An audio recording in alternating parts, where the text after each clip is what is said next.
Chapter 17, Part 2. Except for the station master who checked my ticket and a couple of railroad workers, the station was empty, and I wished I had a book or magazine to read while I waited for my train.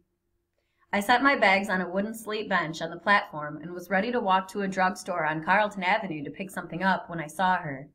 It didn't look like Naomi at first. She was wearing a bright new cotton dress, and her blonde hair was brushed out down to her shoulders. But maybe the biggest difference was that she didn't look so defeated. She walked right to me, took my hand, and sat down on the bench. "I'm glad I got here before you left, Hiram. I've been wanting to talk to you." But, well, things got complicated pretty fast. Her hand felt warm, relaxed. She told me Sheriff Smith had found her a family to live with, a good family who'd take care of her. She'd finish high school and then maybe go to secretarial school or even college. Naomi sounded full of hope. We sat on that bench and talked until my train came. When we hugged goodbye, I felt her tears on my cheek. "I hope you come back someday, Hiram," she whispered. Everything will be better then." I couldn't answer because I knew if I did, I'd cry. I just hugged her tighter and prayed nothing but good would come her way for the rest of her life. She'd already had a lifetime share of the bad. The train whistled twice, and a conductor called, "All aboard!" I stood up and grabbed my bags. "Thanks, Naomi," I said. "Thanks for everything." I got on the train just before it started moving, and from my window seat I watched Naomi standing alone on the platform until the train was out of sight. Naomi was all right, was going to be all right. It was nice leaving Greenwood knowing that.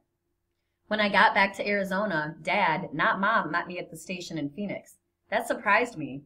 Dad was always busy with something, stuff at work or church or with the little kids, so Mom usually had to deal with me. Then I remembered that he'd probably followed every minute of the trial, not because I might have been in it, but because it was about somebody like Emmett Till getting killed in Mississippi. Of course, he'd follow a civil rights case, especially when it was in Mississippi, and he probably couldn't wait to get my eyewitness account of the whole thing. Fine, if he wanted to know about the trial, I'd tell him almost everything. When I stepped off the train, he was alone, looking over the crowd trying to spot me. He didn't see me at first, and I didn't wave or call to him. I just watched. He looked a little like my grandfather, not as heavy, but his face, the way his hair was graying, even the way he moved. At least in appearance, he definitely was his father's son. After a minute or so, the crowd thinned enough for him to see me. He smiled, waved, and walked over to me. "Welcome home, son," he said. We shook hands, and then he reached out and put a hand on my shoulder. "We've missed you." Dad and I stood facing each other awkwardly for a moment. I was almost as tall as he was. He looked a little older, tireder. For a second our eyes met, and something passed between us, an understanding of some sort, from one Mississippi boy to another. Then Dad patted my shoulder and picked up my bags. I followed him out to the parking lot. It's a good 10 miles from the Phoenix train depot to our house in Tempe. Even in late September, the weather was still hot, and Dad had all the car windows down as we headed home. The dry air swirled through the station wagon, moving things around, but not really cooling us off. For the first few minutes, neither one of us said anything, but I wanted to at least try to talk to Dad to see if we could talk without ending up in a fight. "How is everybody?" I asked. "Better, now that school started. The kids were getting pretty antsy the last couple weeks here. Too much time on their hands was not a good thing." Dad cleared his throat, and while keeping his eyes on the road, said, "That trial, it really must have been something. I kept thinking of that poor boy's mother, of his entire family, how awful it must have been for them to see and hear all that evidence, and then to have that jury turn Brian and Milam loose." He sighed. "It's been like that for too long down there, but maybe all the attention that trial got will put people on warning. Desegregation was already on its way, and then the trial. I can imagine how my dad's taking it. Of course, nothing in the Delta is going to change any time soon. But it's a start, a step in the right direction." He glanced at me as if he'd just remembered something and said, "Sorry, Hiram, probably the last thing in the world you want to think about right now is that trial. Tell me about Greenwood. Are you glad you went?"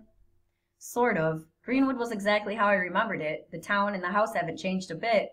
When I first got there, I thought I'd never want to leave. Then stuff started happening, ugly kinds of stuff." "The trial?" asked Dad. "And other things. Some people there were terrific, but a lot of them, I don't know, they seemed to have a meanness in them. They were friendly and all that, but they weren't very nice to Negroes."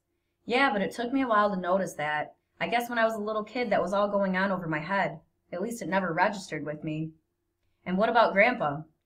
For a while, it was like the old days when he and Grandma were taking care of me. We went fishing, went out to the fields, ate at the Riverside Cafe. It was a lot of fun. Then I wondered something. Dad, did you ever do stuff like that with him? All the time. Being the only child, I was pretty spoiled. When did it change? Dad never did change. He always wanted to do things with me, but gradually I stopped wanting to do things with him. I guess in a way it was kind of like it was for you. I got older and started noticing some things I hadn't noticed before. When I saw things I didn't like, I wouldn't shut up about them, and Dad didn't like that at all. Anytime I'd want to argue, he'd just tell me, "Children have got to learn to trust their elders," and figured that would shut me up. It did for a while, but when I got old enough to start thinking for myself, I learned that kids can't always trust everything their elders do. And that was the beginning of the end for me and Dad. Did you stop loving him? I asked. For a long time I thought I did, but then I realized that no matter how wrong or bad or stubborn your father is, he's still your father. I sure didn't like the things he did and said, and frankly lots of times I didn't like him, but he's my father and he loved me, and for that I love him. He glanced over at me. What about you? I didn't answer right away. Maybe I wouldn't be able to answer for a long time. I knew some things, some horrible things about my grandfather. Dad probably did too. I don't know. Grandpa's pretty complicated. I guess I'm still working on it. Dad reached over and patted my leg. He looked a little embarrassed. I wasn't asking about Grandpa.